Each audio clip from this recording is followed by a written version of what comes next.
సాధారణంగా మగవాళ్ళకు కోపం రాదు. కానీ వాళ్ళకు భార్యల ఆవేశం ఎలా తెప్పిస్తారంటే భార్య. "ఏమండి టిఫిన్ పెట్టనా?" భర్త. "హా! పెట్టు." భార్య. "స్నానం చేసి తినొచ్చుగా." భర్త. "సర్లే అలాగే అయితే." భార్య. "వద్దులేండి మీరు అసలే ఆకలికి ఆగలేరు. ముందు తినేయండి తర్వాత స్నానం చేయండి." భర్త. "సరే నువ్వు ఎలా అంటే అలా." భార్య. "అయ్యో మర్చిపోయాను. ఇవాళ పూర్ణిమ వ్రతం. స్నానం చేయకుండా తింటారా?" భర్త. "సర్లే స్నానం చేశాకే తింటాలే." భర్త.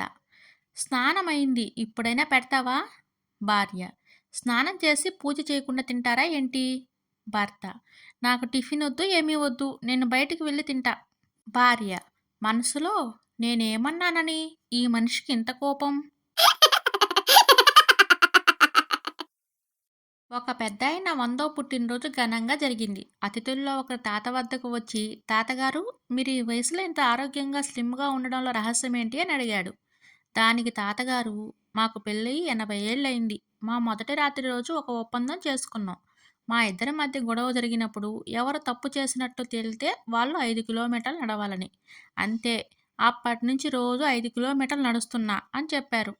అయితే మరి బామ్మగారు కూడా ఇంత ఆరోగ్యంగా ఎలా ఉన్నారని ప్రశ్నించాడు బంధువు.